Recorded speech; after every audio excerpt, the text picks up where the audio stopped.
Hello दोस्तों, ये जो मेरे पीछे आप तस्वीर देख पा रहे हैं, ये तस्वीर उस महिला की है। हालांकि इस महिला को माफ़ी नहीं दी जानी चाहिए। इसने जो काम किया है वो माफ़ी लायक तो बिल्कुल भी नहीं है।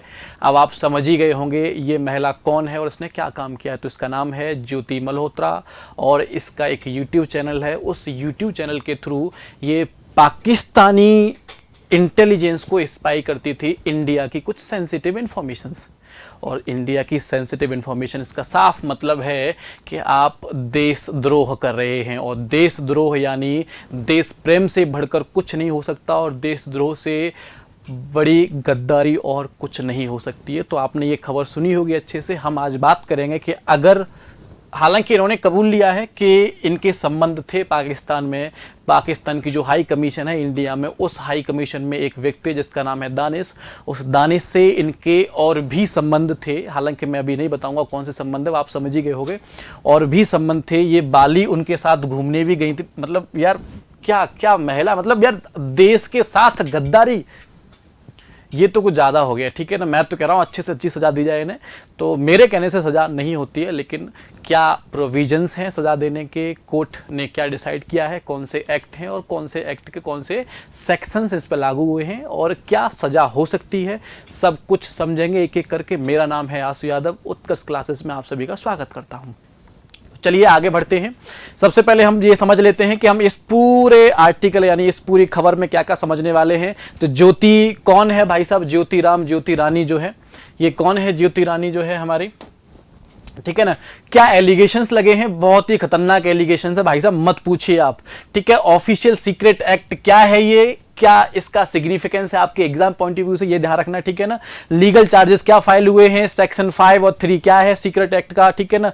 और इसमें आरटीआई कैसे क्लैश करेगी, आरटीआई के उदाहरण क्या है, प्रीवियस में क्या क्लैश हुआ है वो भी हम समझेंगे। बीएनएस का सेक्शन 152 क्या कहता है और इस केस से हमें क्या सीखने को मिलेगा, आगे क्या हमें सावधानियां बरतनी है। और लास्ट में होगा आपके लिए एक प्रैक्टिस के लिए क्वेश्चन जो कि आपके एग्जाम पॉइंट ऑफ व्यू से काफी रेलेवेंट होने वाला है। तो अंत तक देखें इस वीडियो को। अगर हम बात करें इस महिला की जो कि आप इस तस्वीर में देख पा रहे हो, इन्होंने ये कबूला है कि ये पाकिस्तान को सेंसिटिव इंफॉर्मेशन भेजती थी भारत में और सेंसिटिव इंफॉर्मेशन के साथ साथ ये नरेटिव वॉरफेयर में भी शामिल थी। ये ध्यान रखो। अब मैं वही तो कह रहा हूं, मोदी जी कब तक बॉर्डर पर लड़ते रहेंगे? मोदी जी कब तक बॉर्डर पर लड़ते रहेंगे? सबसे बड़ा चैलेंज तो भारत देश में है, जो अपने ही देश की खबरें, अपने ही देश की सेंसिटिव इंफॉर्मेशन दूसरे देश को प्रोवाइड कर रहे हैं। इनसे कैसे लड़ोगे? मैं वही तो कह रहा हूं, हर नागरिक की जिम्मेदारी है, हर नागरिक की जिम्मेदारी है कि हम अपने देश के साथ खड़े रहे। लेकिन ये कुछ ऐसे शब्द मेरे दिमाग में आ रहा है, लेकिन मैं बोलूंगा नहीं, आप खुद समझ लेना उसको। ठीक है ना। कुछ ऐसे नागरिक हैं जो कि कुछ चंद रुपयों के चक्कर में अपने आप को, अपने जमीर को बेच देते हैं। यार भारत माता से बढ़कर कुछ नहीं है। हर व्यक्ति, उस फौजी से पूछिए जो अपनी जिंदगी दांव पर लगा देता है और हंसते हंसते जान गंवा देता है भारत माता की सुरक्षा के लिए। और ऐसे लोग जो चंद पैसों के चक्कर में जमीर तक बेच देते हैं। तो भाई साहब इसकी कहानी अलग ही है। इसकी कहानी क्या है कि ये कुछ साल पहले दानिश नाम का एक ऑफिशियल है या कोई और भी हो सकता है, जो कि इंडियन हाई कमीशन, जो कि पाकिस्तान की हाई कमीशन है इंडिया में, उसमें था। उनके संपर्क में आई है। उनके संपर्क में आने से ये 4 बार पाकिस्तान में इन्होंने विजिट किया है। अब 4 बार पाकिस्तान में विजिट किया है तो भाई ऑब्वियस है पाकिस्तान जाना, वीजा मिलना बहुत टफ होता है। लेकिन 4 बार वीजा मिल चुका है, इसका मतलब कहीं ना कहीं दाल में काला है। और दाल में काला है तो मैं देखो, मैंने एक पोस्ट देखी थी, वहां मुझे उसमें लिखा हुआ था कि कोई मुकेश जैन का नाम का व्यक्ति है, वो ये कह रहा है कि भाई इस महिला पर नजर रखो, ये महिला पाकिस्तान जा चुकी है और अब जम्मू कश्मीर आई है, कुछ ना कुछ तो गड़बड़ है। वहां से देखो 1 साल पहले किसी ने प्रिडिक्ट कर दिया था, लेकिन आज तब से एनआईए जो नेशनल एजेंसी इन्वेस्टिगेशन, वो इन पर नजर रख रही है। और नजर रखते हुए पता चला कि ये तो पूरी तरह से संलिप्त हैं, हाथ पूरी तरह से सने हुए हैं इनके। ये तो एक कड़ी है, पूरा जाल तो अभी मिलेगा। अच्छा, बताया है पुलिस ने कि ये एसेट थी, ये पाकिस्तानी स्पाई यानी जासूस की एसेट थी। देखो अगर मैं बात करूं तो इसकी हायरार्की भी अलग है। इसकी हायरार्की कुछ इस प्रकार है कि सबसे पहले जो है ना, वो क्या होते हैं, ट्रांसपोर्टर होते हैं, जहां उन्हें सामान इधर से उधर ले जाना होता है, जो स्पाई के रूप में काम करते हैं। स्लीपर सेल्स होते हैं। फिर आती है एसेट, और एसेट में जो है आपको देखने को मिल जाएगा, कोई इन्फ्लुएंसर में देखने को मिल जाएगा, आपको यूट्यूबर देखने को मिल जाएगा, कोई जर्नलिस्ट मिल जाएगा देखने को, ठीक है ना, कोई चपरासी देखने को मिल जाएगा, जहां क्या होगा, जहां उनके पास कोई कॉन्फिडेंशियल जो है सीक्रेट इंफॉर्मेशन होगी, जिससे कि वो अपना लेन देन करते रहेंगे। और डायरेक्टली ये हैंडलर से जुड़े होते हैं। हैंडलर वो होता है जो सारी स्पाइयों यानी सारे जासूसों के द्वारा इकट्ठी की गई इंफॉर्मेशन को एक जगह रखता है और प्लान बनाने में मदद करता है, ठीक है ना। तो ये जो महिला है, ये महिला, चेहरा दिखाओ, चेहरा दिखाओ, बोल नहीं सकता मैं, क्या बोलूँ अब, ठीक है। ये जो महिला है, ये महिला उस डायरेक्ट हैंडलर से संपर्क में थी। इवन पहलगाम का हमला हुआ है, उस हमले से कुछ दिन पहले तक, और पहलगाम हमला होने से 1 महीने पहले इन मोहतरमा का विजिट हुआ था उसी जगह जहां हमला हुआ है। कितनी शर्मनाक बात है। अगर थोड़ा सा भी इनका इन्वॉल्वमेंट होता है उस चीज में, तो यार ये कितनी घिनौनी घटना है। और कितनी, मुझे तो शब्द ही दिमाग में नहीं आ रहे, आप सोच लो, ठीक है ना। मतलब समझ रहे हो किस हद तक गिर चुकी है महिला, जो कि पाकिस्तान, और सबसे बड़ी बात यह है, पाकिस्तान विजिट करने के बाद ये कहां पहुंची? चाइना, जो कि भारत का अनदर राइवल कंट्री है। मतलब आप ये देखो ना, अपने ट्रैवल ब्लॉग के जरिए ये एक नैरेटिव सेट कर रही हैं, और वो नैरेटिव ये है कि पाकिस्तान की इमेज अच्छी दिखा रही है, यानी पाकिस्तान को दिखा रही है कि पाकिस्तान बहुत ही अच्छा देश है, बहुत सिंपल है, वहां कोई टेररिज्म नहीं है, कुछ भी नहीं है, मतलब दुनिया के सामने। और आप तो जानते ही हो, दुनिया तो भाई जो है वो मानती ही है, यही तो वॉरफेयर, मैं वही कह रहा हूँ, हथियारों यानी बॉर्डर से ज़्यादा अभी वॉरफेयर जो चल रहा है वो नैरेटिव का चल रहा है। झूठी खबरें फैलाई जा रही हैं भारत में कि नहीं, ऐसा कुछ नहीं हुआ है, और उसमें नैरेटिव वॉरफेयर में इन जैसे एसेट का यूज़ हुआ है। समझ में आ रहा है? तो भाई साहब, ये सारे आरोप हैं, आरोप यानी इन्होंने कबूल भी लिए हैं। तो 16 मई 2025 को इनको अरेस्ट कर लिया गया है, और अरेस्ट किया गया है किस बेस पर? क्योंकि इन्होंने सेंसिटिव इंफॉर्मेशन जो है, कॉन्फिडेंशियल सेंसिटिव इंफॉर्मेशन शेयर किए, ध्यान रखना, बेसिक नहीं। हालांकि इनके साथ साथ कुछ यूट्यूबर्स और हैं जिनको भी जो है घेरे में लिया गया है। कुछ ऐसे यूट्यूबर्स हैं जिनका नाम आई थिंक यात्री डॉक्टर और समथिंग भी हैं। हालांकि उनका आरोप अभी क्लियर नहीं, आरोप लगाया नहीं किसी ने, लेकिन इनके साथ देखे गए हैं, तो लोग शक कर रहे हैं। हालांकि उन्होंने ऐसा बोल भी दिया है कि अगर मैं कहीं इन्वॉल्व होता हूं तो मुझे जो है डायरेक्टली मुझे जेल में डाल दिया जाए। तो वो एजेंसीज के ऊपर है, वो अपनी जो है जांच पड़ताल करेंगी। अभी हम बात करेंगे केवल इन मोहतरमा की, जो कि इन्होंने बहुत ही घिनौना काम किया है। तौबा तौबा, अस्तगफिरुल्लाह। ये मकसद क्या ही बताएं। हम बात करेंगे तो भाई साहब, इनके यूट्यूब चैनल है ट्रैवल विद जो, और 3.77 लाख यानी 3,77,000 इनके यूट्यूब पर सब्सक्राइबर्स थे।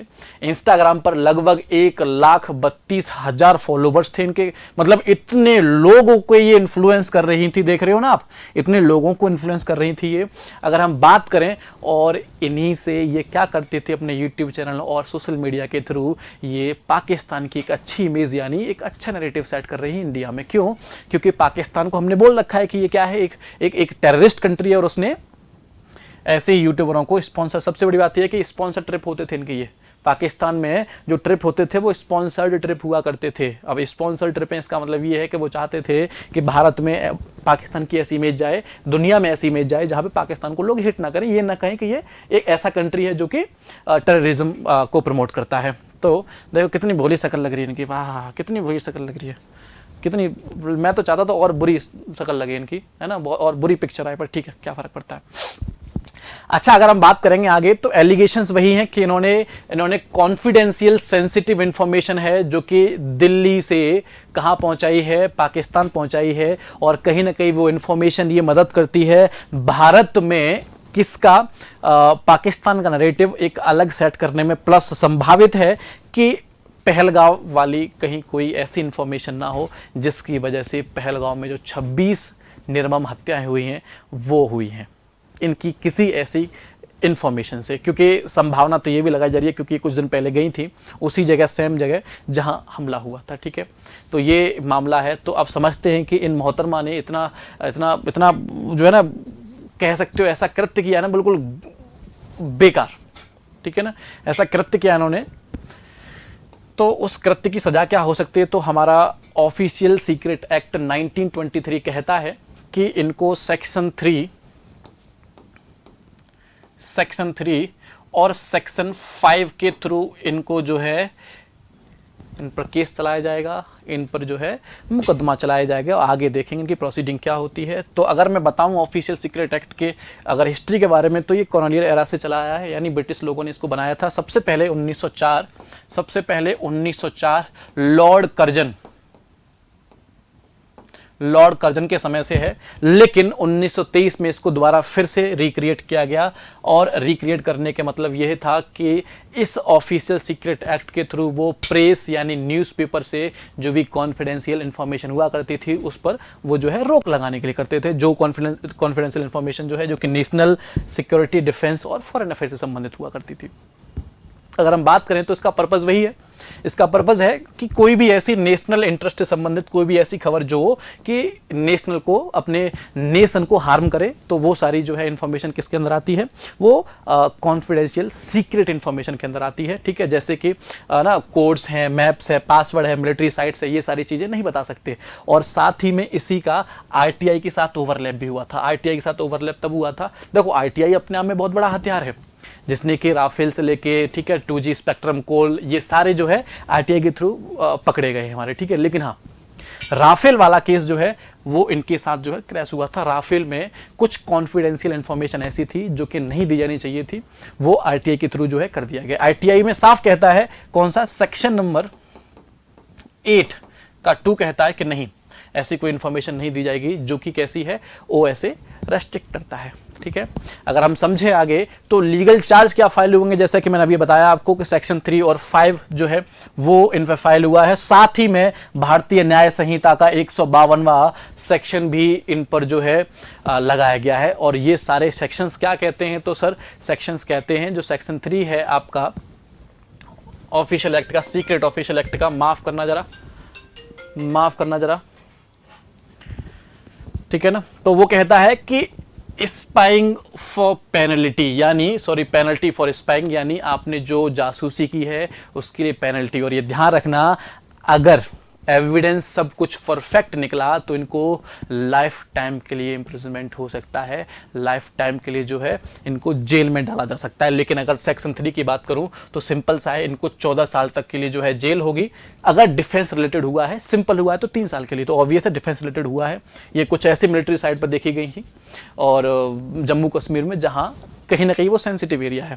सेक्शन 5 कहता है कि आपने रॉन्गफुल कम्युनिकेशन किया है, और रॉन्गफुल कम्युनिकेशन किया है, इसमें आपने कई सारी चीजें ऐसी भेजी हैं, यानी किसके थ्रू भेजी हैं, व्हाट्सएप के थ्रू नहीं, इनक्रिप्टेड वेबसाइट के थ्रू, जो कि टेलीग्राम है, स्नैपचैट वगैरह है। ठीक है ना, तो ऑब्वियस है ये निकल के आएगा और इसमें 3 साल तक की जेल हो जाएगी और फाइन होगा, या फिर दोनों चीजें हो सकती हैं। अगर मैं बात करूं बीएनएस की 152 जो सेक्शन है, वो कहता है कि आपने सीधा देशद्रोह किया है, सेडिशन किया है, क्या किया है, सीधा सेडिशन किया है, और उस केस में अगर ये प्रूव हो गया तो उस केस में आपको जिंदगी भर के लिए जेल में सड़ाया जा सकता है, और संभावित है आपको 7 साल के लिए भी जेल भेजा जा सकता है। वो डिपेंड करेगा आपके एविडेंस कैसे। लेकिन हाँ, इलेक्ट्रॉनिक एविडेंस सबसे पहले देखे जाएंगे और इलेक्ट्रॉनिक एविडेंस के तहत ही आपको जेल में डाला जाएगा, और यही डिपेंड जो है, यही इसी पे डिपेंड करेगा कि आपको कितने साल की सजा होने वाली है। हालांकि इसमें कुछ जो है अपवाद भी है, जैसे कोई भी गवर्नमेंट की पॉलिसी आती है उससे संबंधित। हालांकि यहाँ कोई गवर्नमेंट की पॉलिसी से संबंधित कुछ चीजें नहीं है यहाँ, तो मैं तो कह रहा हूँ पकड़ के न डाल दो भाई, आजीवन कारावास हो जाए। इनका काम यही है, इनका कि आराम से चक्की पीसिंग जेल में, ठीक है, बहुत कर लिया इन्होंने, और इन जैसे जितने भी हैं सबको पकड़ो भारत में। ये पूरा नेटवर्क है।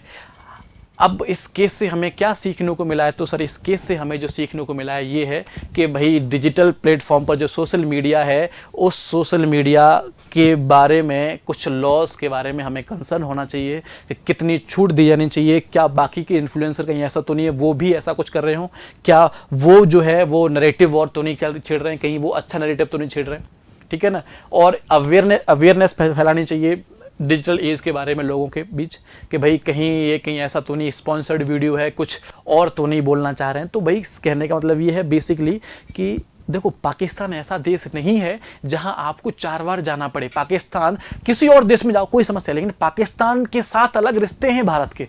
अगर आप 2 बार भी जा रहे हो, इसका मतलब लोग देखेंगे क्यों जा रहे हो, क्या जरूरत पड़ी आपको, समझ में आ रहा है। तो कहीं ना कहीं डिजिटल मीडिया को देखने की जरूरत है, ऑब्वियस है। आगे क्या करने चाहिए, तो ऑब्वियस है पॉलिसी को जो है ध्यान से देखना चाहिए, विजिलेंस करना चाहिए पॉलिसी को, साइबर सर्वेलेंस जरूरी है, लीगल रिफॉर्म्स जरूरी हैं, पब्लिक रेस्पॉन्सिबिलिटी जरूरी है, सबसे जरूरी है पब्लिक रेस्पॉन्सिबिलिटी, ठीक है ना। अगर हम बात करें तो इस पूरे न्यूज़ के बारे में, तो इस पूरे न्यूज़ में मुझे इस महिला से इतनी घृणा हो रही है, यानी मैं सोच के मुझे ऐसा लग रहा है कि यार कोई ऐसे कैसे कर सकता है अपने देश अपनी ज़मीन के साथ कुछ चंद पैसों के चक्कर में, ठीक है ना। अब डिपेंड करेगा कोर्ट के ऊपर, कोर्ट डिसाइड करेगा कि इनको क्या सज़ा देनी है, कितनी सज़ा देनी है। आप ये समझ चुके हैं कि कौन से सेक्शंस के तहत इनको जो है प्रोसीड किया जाएगा, कितनी सज़ा हो सकती है और क्या क्या इसके नुकसान हुए हैं। अब अंत में आपके लिए है एक प्रैक्टिस क्वेश्चन, है जो कि आपके सामने है, ध्यान से समझिए। Which of the following correctly describe section 3 of the official secret act 1923, ये आपको बताना है इसमें से, और कमेंट बॉक्स में इसका आंसर देना। बाकी मिलेंगे आपसे हम अगली कक्षा में या अगले किसी आर्टिकल में आपसे रूबरू होंगे, तब तक के लिए धन्यवाद।